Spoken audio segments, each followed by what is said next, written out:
Alright, so tadi kita dah tengok, saya dah explain sedikit, sorry tadi masa nak habis. Then again, marilah saya explain lagi sekali. So basically, for us to get the information daripada coding strand, kena ingat coding strand itu yang contain genetic information on for the polypeptide. Ini adalah dalam DNA. Satu strand itu yang mempunyai information, let's say ATG, ATC, CTC, GTA itu adalah dia punya information.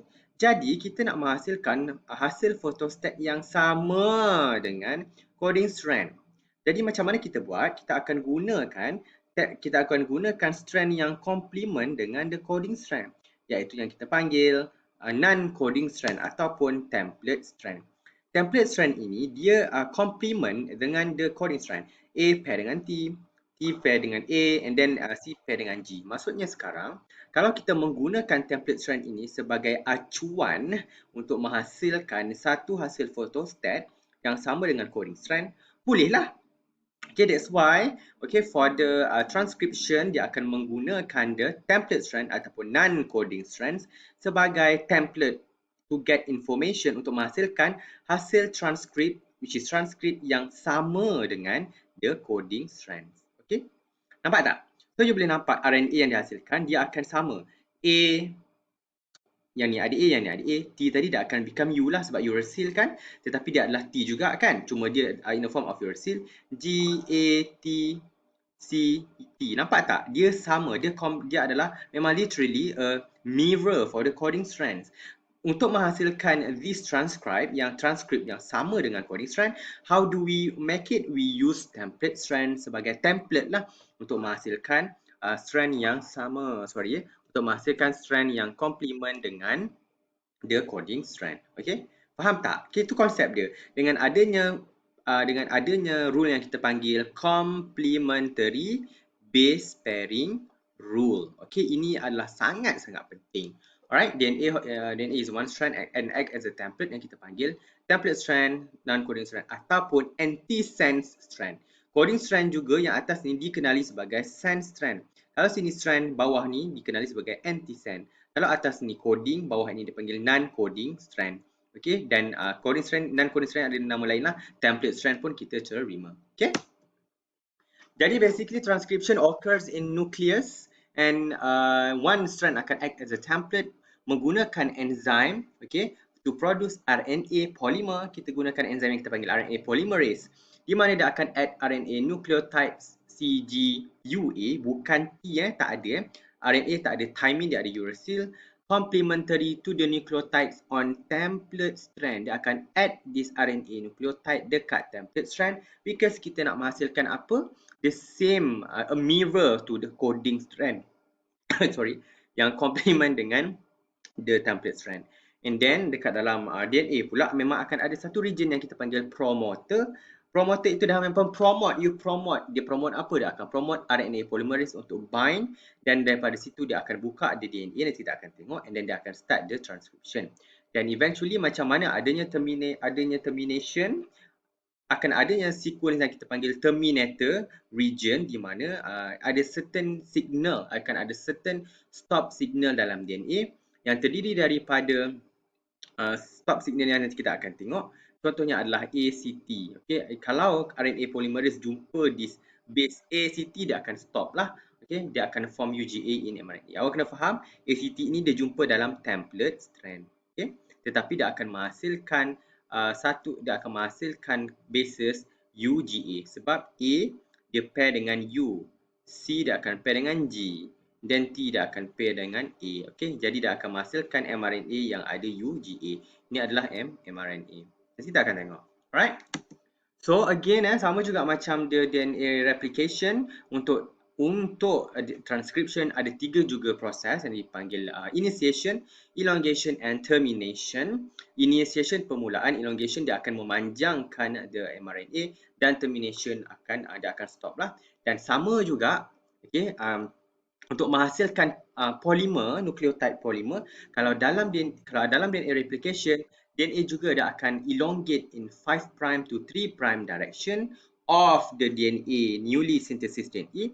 Sama juga macam dalam transcription, dia juga akan elongate in 5' to 3' direction of the mRNA.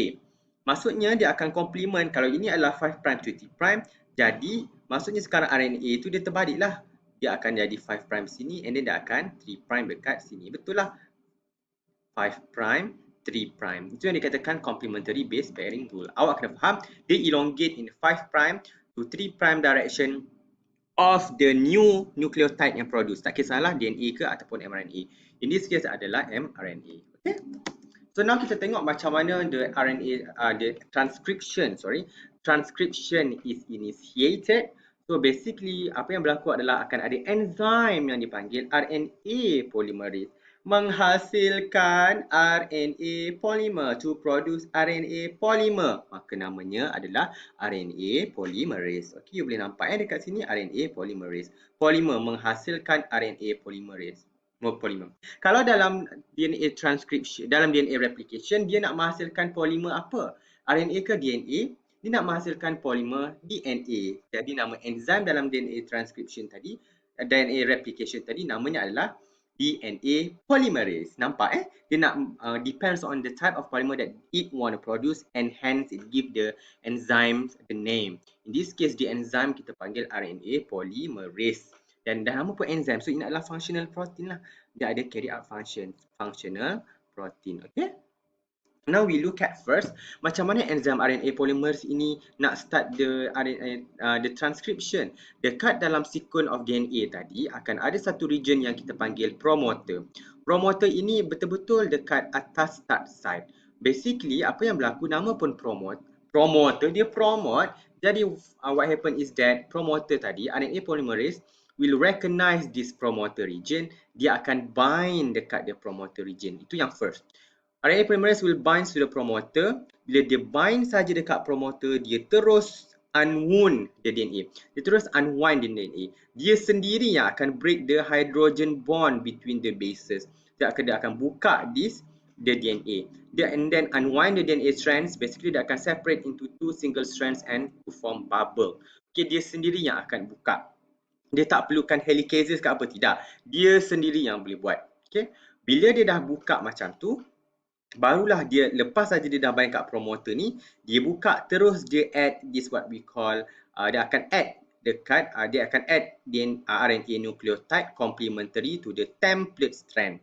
Okay, dia akan add satu per satu. And initiate mRNA synthesis by adding RNA nucleotide that complement to the template bases which is on DNA. In this case, kalau awak tengok, awak boleh nampak template strand itu adalah di yang atas. Okay, yang bawah, maafkan saya. Okay, template strand itu yang bawah. Ini adalah template. Dan kalau awak tengok gambar rajah yang diberikan, yang atas ini, another strand yang complement dengan template strand, tiba-tiba dia tulis gene. Inilah dia coding strand. Coding strand itu mempunyai gene, iaitu informasi untuk menghasilkan protein. Okey, jadi kita nak informasi daripada strand yang atas ni, macam mana kita nak menghasilkan photostat dia? Kita gunalah template strand sebab template strand ini complementary to the coding strand. So kita buka, kita gunakan acuan ini, barulah kita akan dapat nanti eventually mRNA yang sebiji sama dengan coding strand ataupun gene itu. Okey, ini adalah initiation. RNA polymerase bind to the promoter and then dia akan unwind the DNA. Bila dia buka, terus dia add satu-satu dia RNA nucleotide on the template strand in 5' to 3' direction. Kemudian akan adalah elongation. Tetapi sebelum itu, kenapa RNA polymerase ini hebat sangat?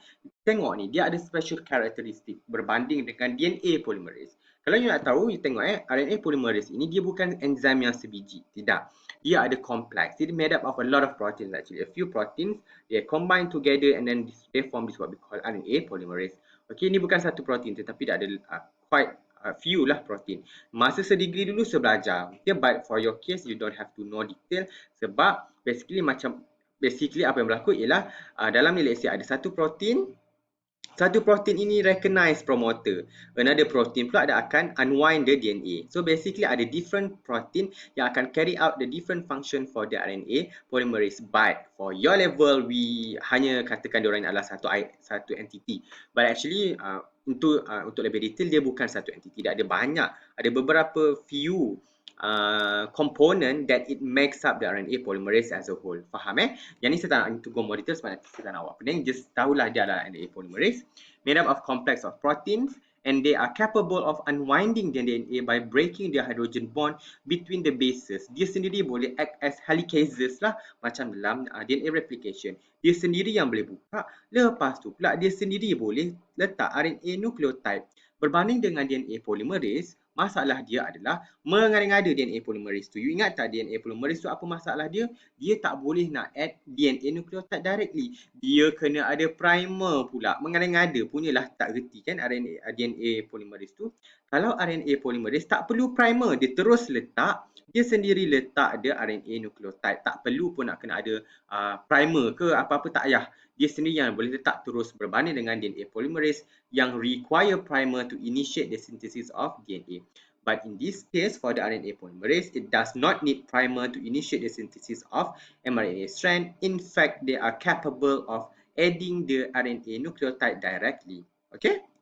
Dan yang ketiga, kelebihan yang ketiga, dia sendiri boleh recognize the promoter dan dia sendiri yang boleh stop the transcription lah. Itu adalah the next dia punya karakteristik. Basically dia adalah all in one. Ni adalah basically macam orang kata cukup set lah ni. Cukup sifat ni nak buat bini ke nak buat lelaki kan. Itu adalah ibaratnya RNA polymerase. Dia cukup sifat to carry out this process on its alone. But be careful, be known that actually they are made up of a lot of proteins, a complex of proteins. But for your level, we know it as a single identity. Okay? Now, apa yang berlaku ialah seterusnya, bila RNA polymerase tadi dia dah recognize, dia dah start add the nucleotide here, dia akan move downstream.